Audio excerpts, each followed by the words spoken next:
Welcome back to another week of virtual art classes with the Lancaster Festival.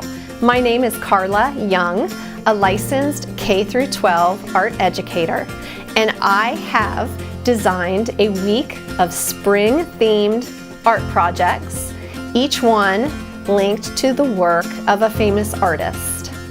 I hope you will join me this week and we will spring into art together. Today's project is a landscape, a very bright, colorful landscape inspired by the artist Robin Mead.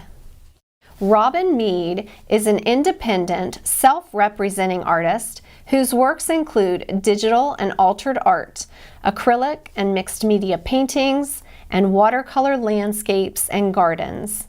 She also creates wonderful, vibrant colored crochet afghans and handmade art journals that infuse her love of color into joyful creations that can be used in the home or given as gifts. Robin combines her background in the social work profession with her love of expressing joy by creating colorful depictions of nature, preferably the ocean, landscapes, flowers, and birds. She relies on her intuitive skills and insight to capture the joy that she feels and translate it onto paper, canvas, and even the digital screen.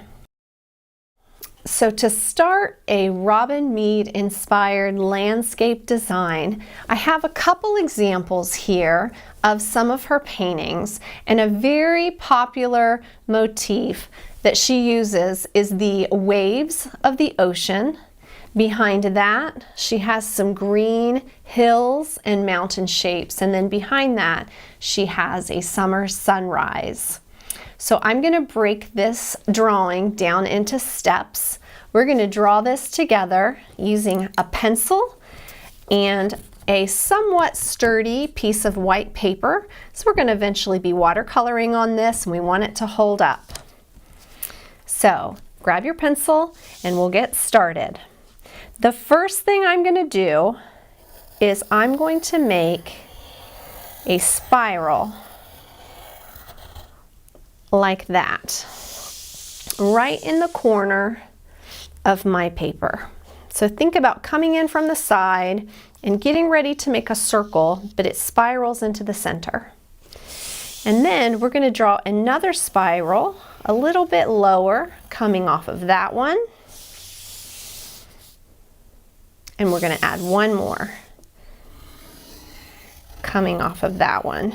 So this is a very abstract way of drawing some ocean waves. Abstract meaning we can tell they're waves, but they don't look perfectly realistic like a wave would look in real life. All right, I'm going to finish out my water by drawing some waves that way. I might add some spirals coming off and just have some fun adding some lines, breaking up the space. Yours doesn't have to look exactly like mine. Hopefully it won't, because everyone's art is a little bit different. Okay, so that's the section of water.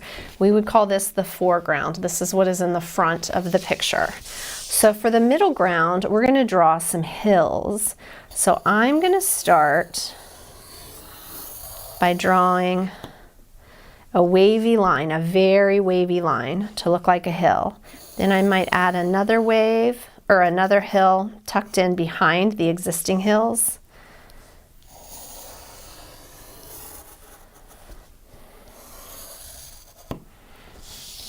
I might curve that like that. All right, so we're adding some mountains. And then this is my favorite part. We're going to add a sun. You can put your half circle sun right in the center. You can put it off to the side. You can make straight lines for your rays of the sun. You can make curved lines, however you would like for your painting to look. All right, like that. As you can see from my two examples here and from my examples that I printed of Robin Mead's work, she also goes back in and likes to add a lot of fun lines and patterns and textures in her pieces. So we might add some curved lines on some of our hills. We could add maybe some spirals inside of our sun. So this is where you get to use your imagination, think about different kinds of lines, and make this project into your own. All right. Okay, so now it looks somewhat like that. The next step, once you're pleased with your drawing, the next step is to trace over all of your lines with Sharpie. Robin Mead's paintings all have Sharpie outlines, kind of giving them a stained glass look appearance. So take your time and take a black Sharpie and start going over all of your lines. Some of your lines can be thicker, some can be more thin. Changing up the line quality just adds some visual interest.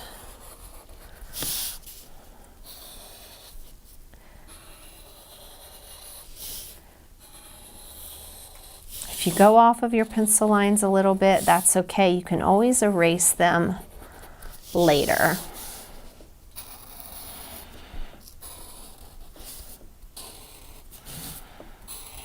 Another fun thing I've seen her do on some of her paintings is to add some fun little details where the rays of the sun meet the sun itself.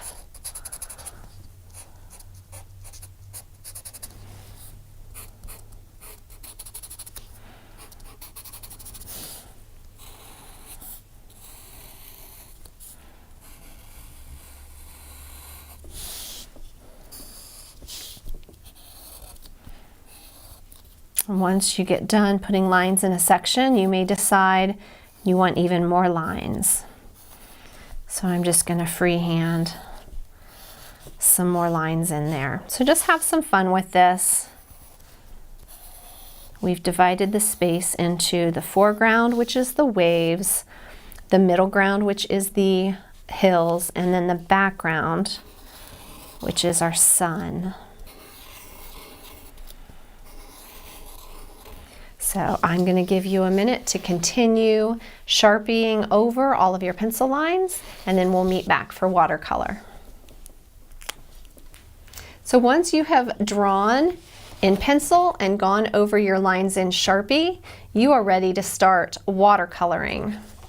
So you're going to need just a basic watercolor set, and you're going to need a little bit of water here, a watercolor brush, maybe a paper towel, and if you are interested in mixing and making some of your own colors, you're going to want a plate to use as a palette. So let's get started. I like to put a little bit of water on top of the colors that I plan to use. So the one thing you need to remember about watercolors is you never are scooping the paint out of the watercolor pan and painting with the paint. Instead, you let that paint color the water that is sitting on top of it. That's why it's called watercolor, because you're painting with colored water. If you forget and you start trying to dig out that paint with your brush and using it on your project, it is never going to dry correctly. It's going to be really shiny and it will always be sticky to the touch. So if that ever happens to you, you'll know that next time you need to use more water. All right, so I'm going to start with reds, oranges, and yellows and work on my sun first.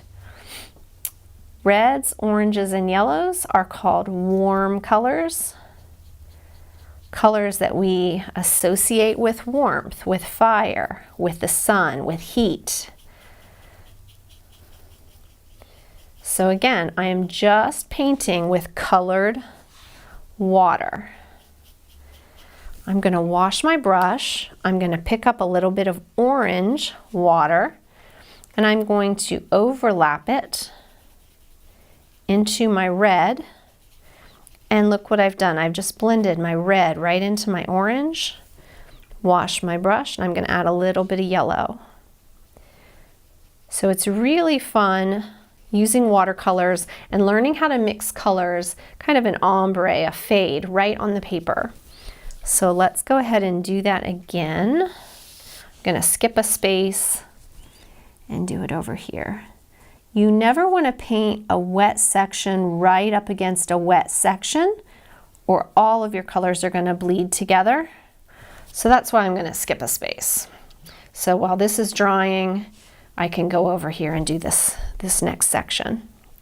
Again, I'm going to take a little bit of orange, pull a little bit of red into my orange, and wash my brush and finish out that ray of the sun with some yellow. Okay, so you can kind of see how that's blending and how that's looking so far. Again, this is still a little bit damp. I don't want to paint right up against it. I'm going to skip a space and come over here. This is just a little small section. So I'm only going to try to do some red and just a tad of orange right here. Put that underneath. Okay.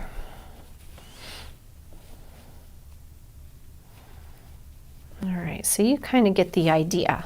Once these rays of the sun dry, you can go back in and fill in the pieces that you left blank. You can even change up the colors. You'll see here in my example, I did the reds into the orange, and then I went back and the ones in between, I just made them a solid yellow.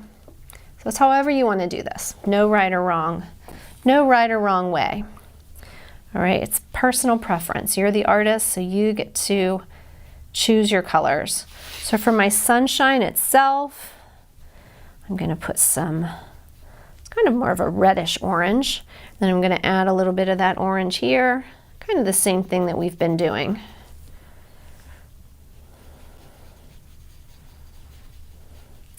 One thing you don't want to do is keep painting over the same spot over and over and over on the paper, because you're going to start to notice that it will damage the surface of the paper and it will eventually tear. You can actually get a weak spot in the paper. It'll start to fuzz up and you can rip it if you're not careful. So if you do a section and you're not happy with it, rather than continuing to go over and over that spot trying to fix it, let it dry and then come back to it with another layer. All right, so you get the idea there for the sun. I'm going to go ahead and skip to the hills. I'm going to put a little bit of water on top of my green. And let's say I want to make my own yellow green. I can come over here and put a little bit of yellow on my plate, wash my brush, I can put in a little bit of green, and I just made my very own color of yellow green. So don't be afraid to experiment and mix and make new colors. If you make a color that you don't like, you don't have to use it.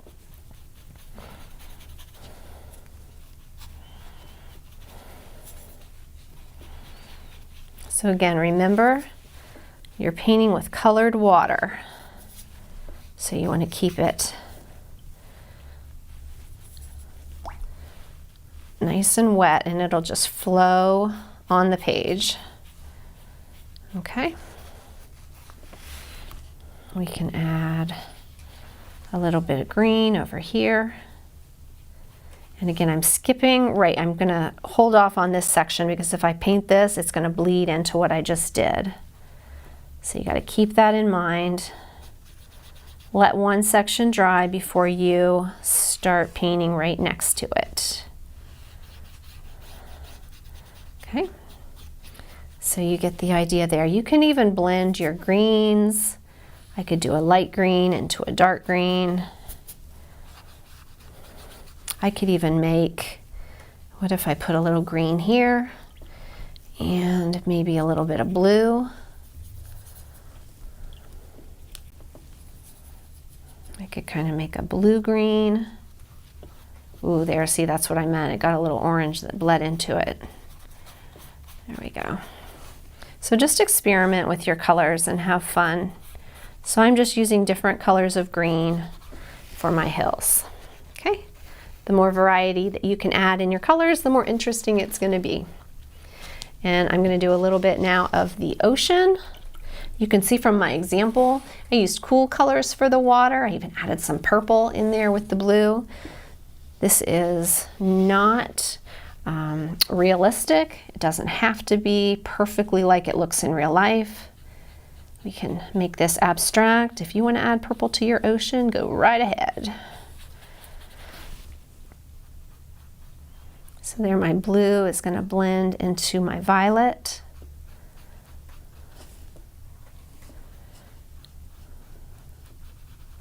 And you can just have some fun with your colors. Experiment, don't be afraid. You might end up with some nice surprises. All right. So go ahead and keep working on your watercolor. Fill up the whole painting, and when you're done, you'll have something that looks like this, inspired by the artist Robin Mead. I hope you've enjoyed spending another week with me and the Lancaster Festival and creating some artwork with us. We would love to see some of your creations that you've made at home, so be sure to post pictures of your work online using the hashtag Lancaster Festival.